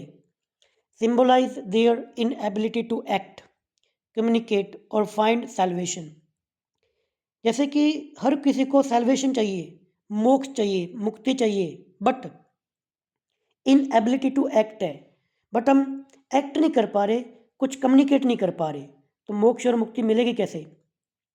There broken jaw of lost kingdom, ये जो broken jaw of lost kingdom है, रिप्रेजेंट डिके, ये रिप्रेजेंट करता है डिके को, नाश को, लॉस को एंड स्पिरिचुअल बैरननेस को। यहाँ पे अल्यूजन लिया गया है रिवर स्टाइक्स का। स्टाइक्स ये ग्रीक मिथोलॉजी से लिया गया है, जर्नी ऑफ द डेड, जिसकी मैंने आपको बात बताई थी कि जब व्यक्ति की डेथ हो जाती है तो मोक्ष प्राप्ति के लिए एक नदी में से सफ़र करना पड़ता है। तो ये ग्रीक मिथोलॉजी से लिया गया एल्यूजन है रिवर स्टाइक्स, यानी कि जिसके अंदर से जर्नी होती है, जर्नी ऑफ द डेड, मृत लोगों की जर्नी होती है। तो यहाँ पर ये है कि हम ये जो हॉलो मैन है ना, ये इसकी यात्रा कर भी नहीं सकते, इनको मोक्ष भी नहीं मिलेगा। इमेजरी यहाँ पर डाइंग स्टार की, मरे टूटते हुए तारे, मरते हुए तारे, हॉलो वैली, ब्रोकन जो, ये डेजोलेशन एंड डिको रिप्रेजेंट करती है ये इमेजरी। सिंबलिज्म यहाँ पे देखो, आईज यहाँ पर जो है वो डिवाइन जजमेंट की आंखें हैं। पहले जो आंखें आई थी, पहले जो बात आई थी आईज की, वो अपनी खुद की आंखें, जिसके अंदर व्यक्ति कहता है ना कि मैं अपनी ही नज़रों में गिरा हूँ, उसकी बात की जा रही थी। जो अंदर अपनी आंखें होती है, अंदर जो अपने मतलब हम अपने आप को जो जानते हैं। और यहाँ पर जो आईज आई हैं वो रिप्रेजेंट करती हैं डिवाइन जजमेंट को। वैली यहाँ पर रिप्रेजेंट करती है डेथ एंड एम्प्टीनेस को। रिवर यहाँ पर है ट्रांजिशन और लिम्बो, कि वो चीज़ जो आपको आर पार लेके जाएगी। रिवर वही नदी जिसके अंदर व्यक्ति फंसा हुआ है। Metaphor, broken jaw of our lost kingdom as a metaphor यहाँ पर यूज़ किया गया है, जो यूज़ जिसका हिडन मीनिंग है स्पिरिचुअल एंड पॉलिटिकल रियून, जो बर्बादी है हमारी, हमारा किंगडम का जबड़ा टूट चुका है, यानी कि स्पिरिचुअली और पॉलिटिकली बर्बादी है हमारे पास, और कुछ भी नहीं है हॉलो मैन के पास, हमारे पास यानी कि हॉलो मैन के पास। साइटलेस यानी कि देख नहीं सकते, अनलेस द आइज रीअपियर, जब तक वो आंखें वापस से रीअपियर नहीं होंगी। एज द परपेचुअल स्टार यानी कि एक फिक्स तारा। मल्टीफाइल्स रोज, ये सारे के सारे रेफरेंसेस हैं, आपको बताऊंगा कहाँ से लिए गए हैं। Of death twilight kingdom, death का वो twilight kingdom. The hope only of empty man. The hollow man are sightless, यहाँ पर टीएस इलियट बता रहे हैं कि जो हॉलो मैन है वो साइटलेस है, उसके पास कोई नज़र नहीं है। कहने का मतलब कि वो देख नहीं पा रहा कि सही गलत क्या है, मुझे क्या करना है क्या नहीं करना, यानी गाइडेंस की कमी है। जैसे कि आज के टाइम पर भी हमें पता ही नहीं हमें करना क्या है। एंड स्पिरिचुअली ब्लाइंड, तो जो हॉलो मैन है वो स्पिरिचुअली भी अंधा है, ब्लाइंड है। अनेबल टू सी ट्रू और डिवाइन रियलिटी, हॉलो मैन देख नहीं सकता कि ट्रू और डिवाइन रियलिटी क्या है। Their only hope lies in the return of eyes, बस उम्मीद है कि जो आंखें वापस आएंगी वही दिखाएंगी। आंखें यानी कि मोक्ष, भगवान कोई ऐसा ऊपर से आए। Which appear as a perpetual star, जो अपीयर होती है as a perpetual star. And multifoliate rose from, अब ये चीज़ें कहाँ से ली गई हैं, ये दांते के पैराडिक्स को से ली गई हैं, जो सिंबलाइज करती हैं हेवन को, डिवाइन ग्रेस को एंड सैल्वेशन को। तो यहाँ पे जो परपेचुअल स्टार है एंड मल्टीफोलिएट है, ये दोनों को दोनों दांते के पैराडिसो वर्क से लिए गए हैं। और दांते के पैराडिसो के अंदर ये जो परपेचुअल स्टार और मल्टीफिलेट है, ये रिप्रेजेंट करते हैं उस स्वर्ग को, या फिर उस डिवाइन ग्रेस को, या फिर उस मोक्ष को। तो हॉलो मैन भी हेवन को, डिवाइन ग्रेस को या सैल्वेशन की तरफ एक उम्मीद लगा के देखता है कि जब तक वो नहीं आएंगे तब तक हम स्पिरिचुअली अंधे रहेंगे, साइटलेस रहेंगे। They can not save themselves, जो हॉलो मैन है वो अपने आप को नहीं बचा सकते। Their hope depends entirely and external divine intervention, तो हॉलो मैन की उम्मीद सिर्फ बाहरी रूप से किस पर है, उस डिवाइन पावर पर। अल्यूजन यहाँ पर दांते के पैराडिसो एंड द मल्टीफोलिएट रोज, जो कि हेवन और डिवाइन ग्रेस या एंजल्स को रिप्रेजेंट करते हैं, कि ऊपर से कोई भगवान का भेजा हुआ दूत या फिर कह लो भगवान आएगा जो हॉलो मैन को मोक्ष की प्राप्ति करवाएगा। सिंबलिज्म यहाँ पे है, आइज यहाँ पे सिंबल है डिवाइन विजन का, स्पिरिचुअल इंसाइट का, होप का। और यहाँ पर जो स्टार है वो सिंबल है एटर्नल गाइडेंस का। मेटाफर यहाँ पर परपेचुअल स्टार जहाँ पर एज ए मेटाफर यूज़ किया है, जो रिप्रेजेंट करता है, यहाँ यूज़ किया गया स्पिरिचुअल लाइट के लिए, गाइडेंस फ्रॉम गॉड, या फिर कह लो भगवान से मिलने वाली गाइडेंस। इमेजरी रोज, ट्वेलाइट किंगडम, स्टार, ये सारी की सारी इमेजरी है जो कि मिस्टिकल, स्पिरिचुअल एंड लैंडस्केप को रिप्रेजेंट करती है। अब लास्ट हमारा पार्ट शुरू होता है, पार्ट 5। काफ़ी इजी है ये, और इजी है बट काफ़ी इंपॉर्टेंट भी है।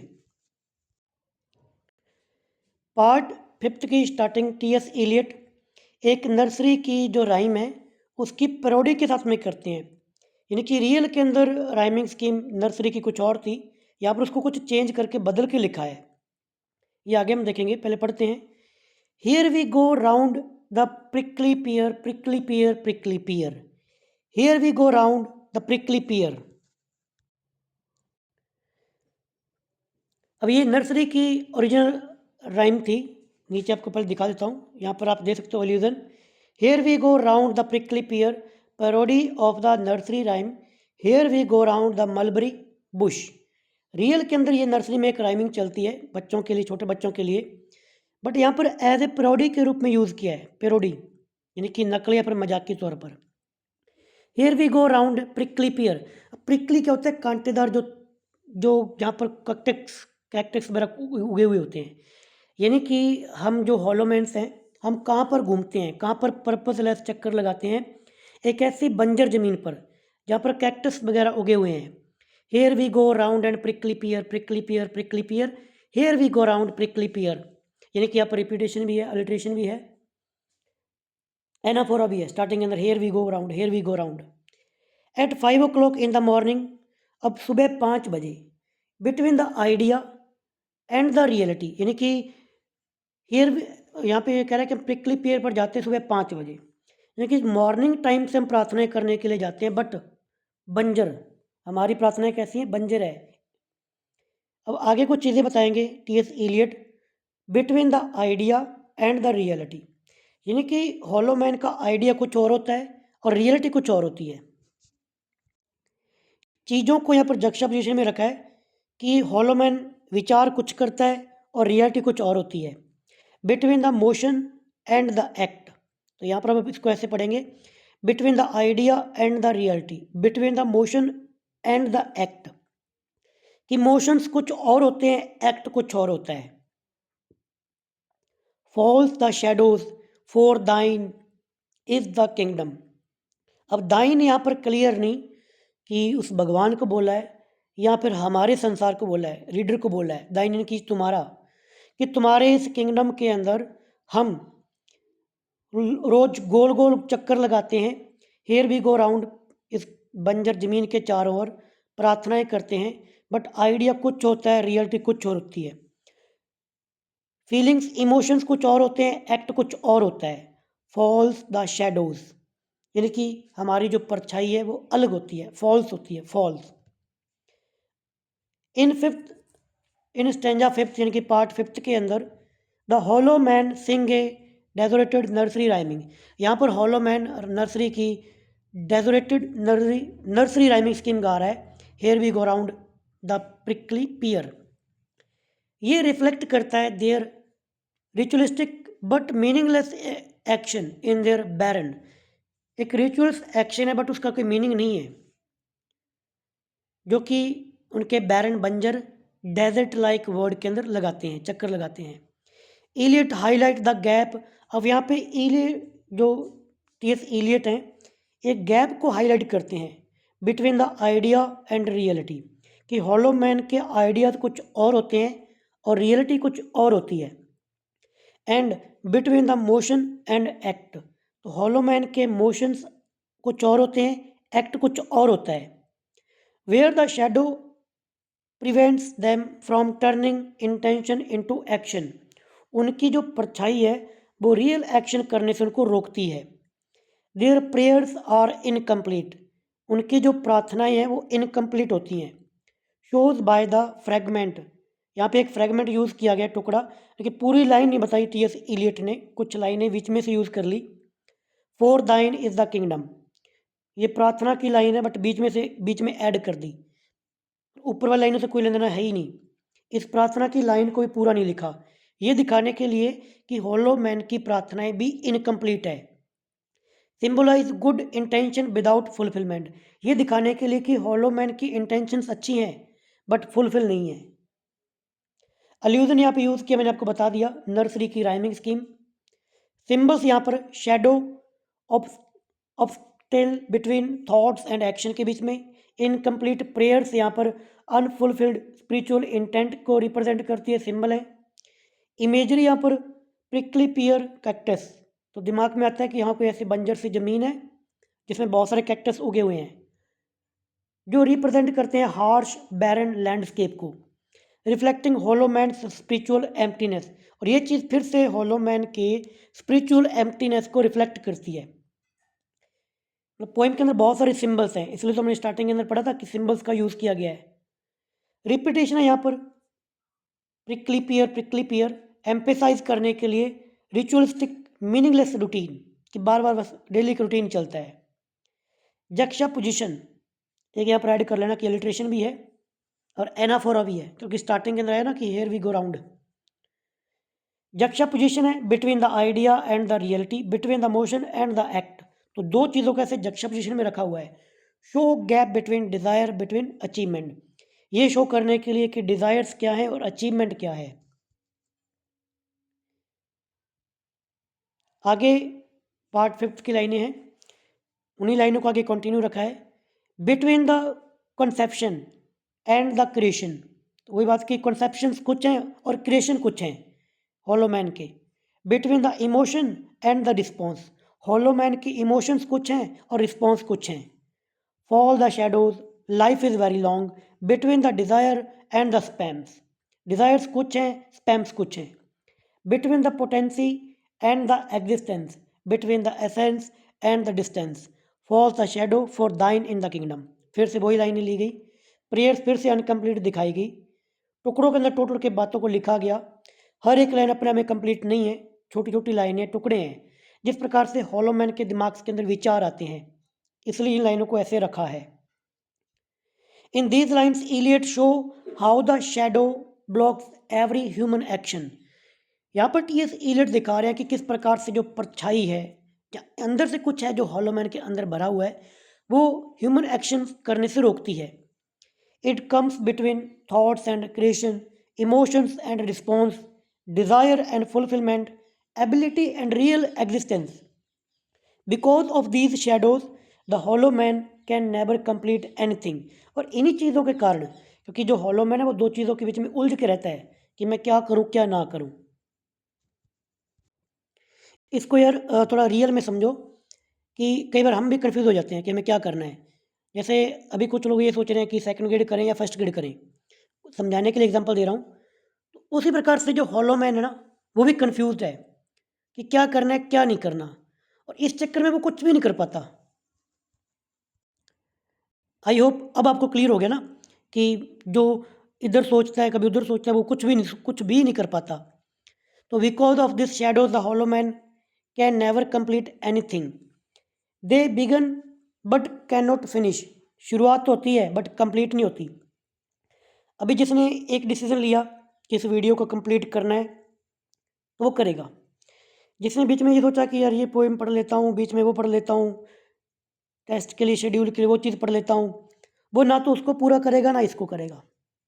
तो रियल लाइफ के अंदर एग्जाम्पल आप ये अप्लाई कर सकते हो कि हाँ बात तो सही है, ऐसा होता है, आपके साथ में होता है, मेरे साथ होता है। जब मैं सोचता हूँ कि ये पोएम करवाऊँ पहले वो पोएम करवाऊँ, तब मैं फिर उसमें टाइम ही निकलता है, होता कुछ नहीं है। पर जब मैं एक फाइनल डिसीजन लेता हूँ कि भाई ठीक है बस कुछ नहीं है, अपने को ये पोएम करवानी है, ये वर्क करवाना है तो करवाना है, फिर वो होता है। तो अगर आप इसी डिल्यूजन के अंदर है ना भी क्या करना है क्या नहीं करना है, तो ये समझ लो कि टीएस इलियट आप पर ये पोएम लिख रहा है। मतलब कुछ ना कुछ तो मैं भी इसके अंदर मैं भी हूँ, ऐसा नहीं कि मैं अलग हूँ। खैर पर्सनल बातों से बाहर आते हैं, समझाने के लिए कुछ बातें ऐड करनी पड़ती है। The line life is very long, ये जो लाइन आई कि लाइफ इज़ वेरी लॉन्ग, ज़िंदगी बहुत लंबी है, एक्सप्रेस देयर फ्रस्ट्रेशन, ये दिखाता है कि हॉलो मैन के अंदर फ्रस्ट्रेशन किस किस लेवल तक है। क्योंकि यार जिनकी जो तो ज़िंदगी अच्छे से जीते हैं उनके लिए तो फिर वो कहते हैं ना कि जब बहुत अच्छा टाइम होता है वो जल्दी निकलता है और बुरा टाइम बहुत निकलता ही नहीं है। टाइम तो वही होता है, बस बंदा उस पल को जी किस प्रकार से रहा है। तो हॉलो मैन अपने पल को बहुत ही निराशा के साथ में जी रहा है, इसलिए उसे लाइफ क्या लग रही है, लॉन्ग लग रही है। जब आपको लगता है कि एग्ज़ाम कब आएगा पता नहीं क्या होगा, तो टाइम लंबा होता चला जाता है। बट जब जो बंदा अपना टाइम सही जगह पे लगाता है, उसे लगता है कि टाइम बहुत कम है, पढ़ना है जल्दी जल्दी। Okay. As they remain stuck between life and death unable to act और प्रोग्रेस, तो वही बात है कि वो लाइफ और डेथ के बीच में स्टक होकर रह जाता है, कुछ प्रोग्रेस नहीं हो पाती। अगेन दे ट्राई टू से पार्ट ऑफ लॉर्ड्स प्रेयर, फिर से वो कुछ प्रार्थनाएं करना चाहता है।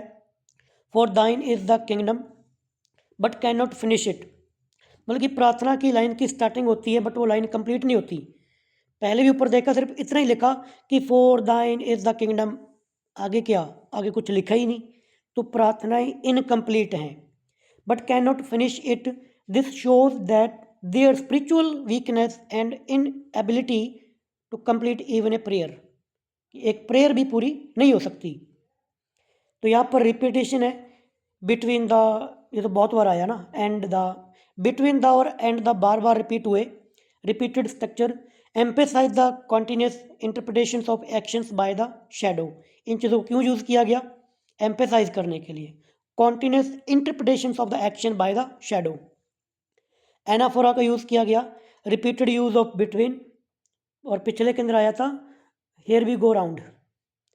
सिंबलिज्म, द शैडो सिंबल, यहाँ पे जो शेडोज हैं वो सिंबल है किसका, फेलियर का, पैरालिसिस का, फियर का, and barrier between intention and action.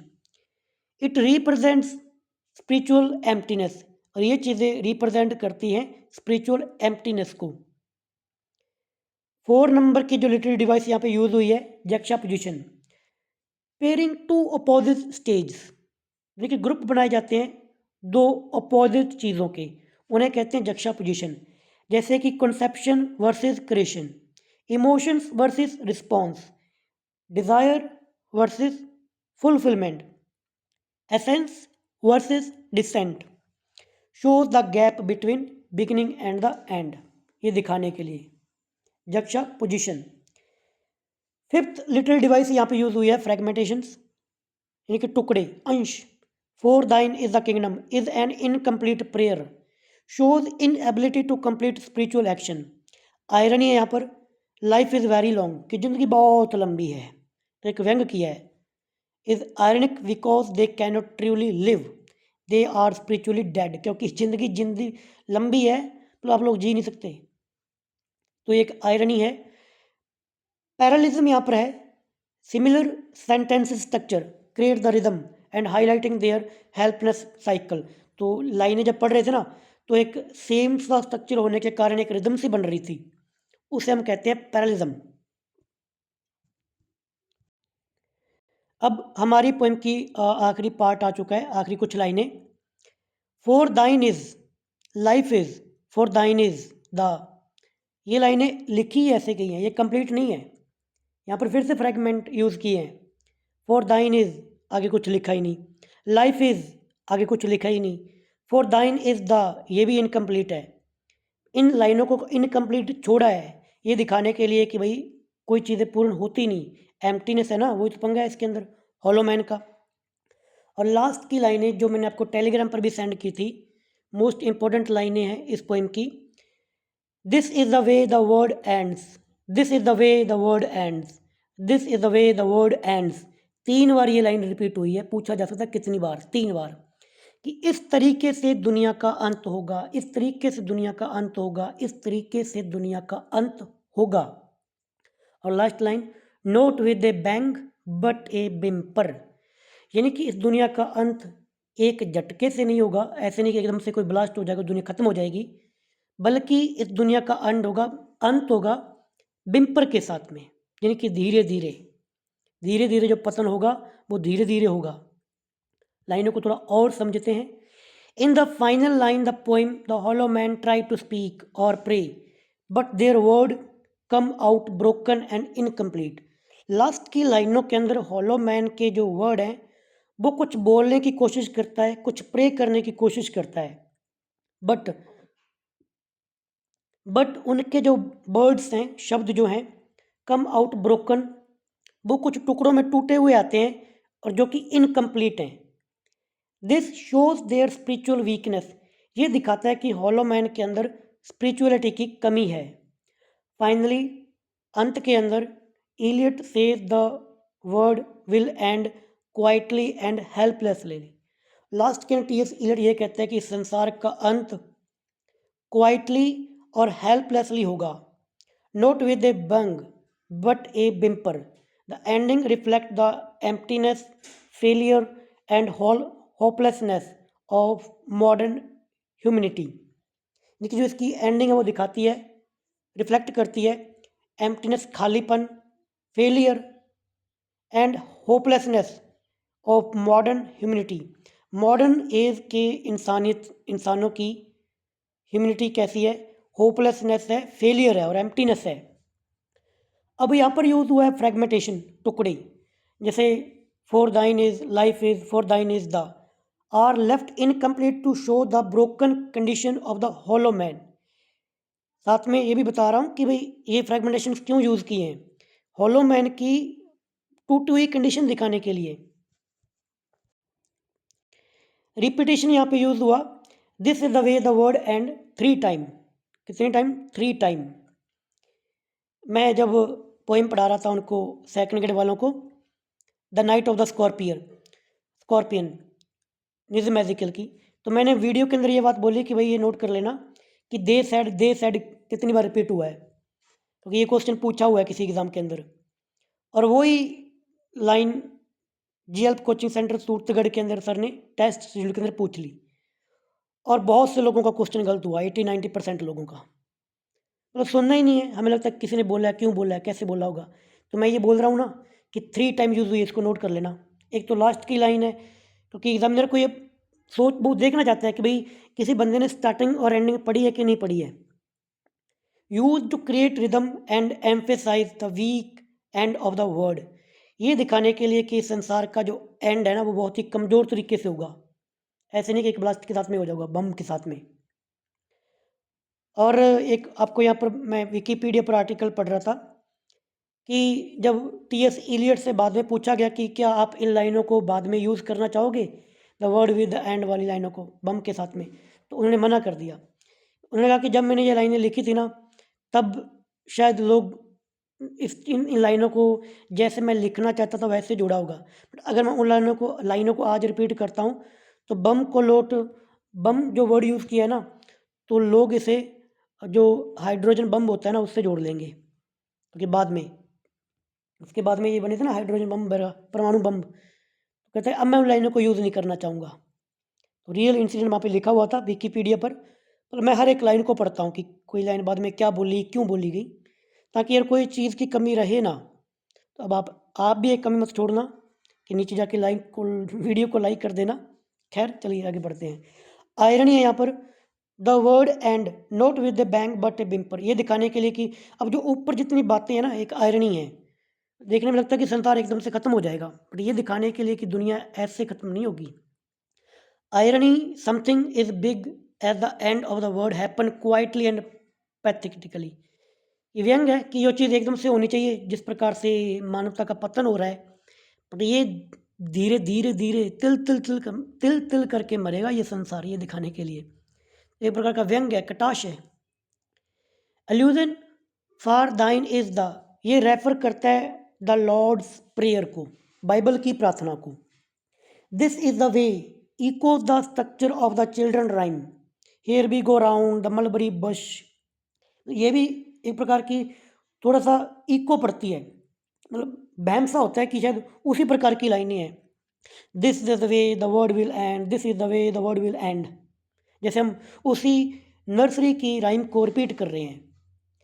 Contrast यहाँ पर कह लो एंटीथेसिस, बैंग वर्सेस विस्पर।